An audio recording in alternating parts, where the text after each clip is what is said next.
Hello दोस्तों, आज हम सुनेंगे श्री कृष्ण की जन्म कथा। भगवान कृष्ण का जीवन मनोरंजक कहानियों से भरा हुआ है। उनके पूरे जीवन की तरह उनका जन्म भी एक मनोरंजक कहानी है। यह बात द्वापर युग की है, जब धरती पर अधर्म का बोझ बढ़ता जा रहा था। राक्षसों ने धरती पर हाहाकार मचा रखा था। इस बात से बहुत परेशान होकर धरती माँ गाय का रूप धारण करके देवताओं के पास गई और उनसे कहा, हे देवतागण, मेरी रक्षा करें। इन राक्षसों का आतंक मुझ पर बढ़ता जा रहा है, इन्हें खत्म करें। धरती माँ की इस बात का देवताओं के पास कोई समाधान नहीं था। इस पर उन्होंने ब्रह्मा जी के पास जाने का निर्णय लिया और धरती माँ के साथ सभी देवता ब्रह्मा जी के पास गए। वहां पहुंचकर उन्होंने ब्रह्मा जी से विनती की, प्रभु, मेरे ऊपर से दैत्यों का यह भार कम करे, मैं बहुत परेशान हो गई हूँ। ब्रह्मा जी ने उनकी तरह देखा और कहा, इसका उपचार सिर्फ भगवान विष्णु कर सकते हैं। देवी, आप उन्हीं के पास जाइए।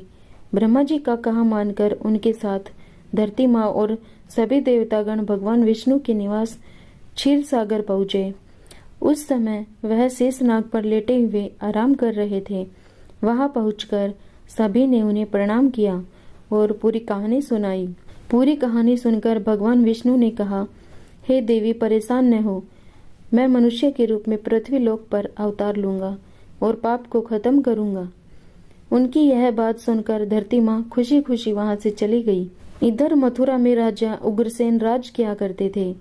वे दयालु राजा थे, लेकिन उनका बेटा कंस बहुत अत्याचारी और लालची था। उसे राजगद्दी का बहुत मोह था।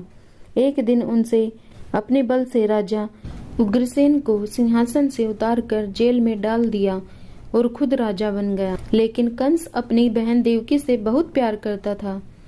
एक दिन देवकी की शादी राजा सूरसेन के पुत्र वासुदेव के साथ हुई। शादी के बाद जब कंस देवकी को विदा करने लगा, तभी आकाशवाणी हुई कि देवकी की 8वीं संतान उसका वध करेगी। इतना सुनते ही कंस के पैरों तले से जमीन खिसक गई और उसने देवकी और वासुदेव को जेल में डाल दिया। इसके बाद वह सोचने लगा कि देवकी की 8 संतानों में से कौन से नंबर का पुत्र मेरा वध करेगा। इस असमंजस के कारण उसने देवकी की सभी संतानों को मारने का निर्णय लिया। एक एक करके उसने देवकी की 6 संतानों को एक चट्टान पर पटक कर मार डाला। भगवान विष्णु की योजना के अनुसार शेषनाग देवकी की 7वीं संतान के रूप में जन्म लेने वाले थे।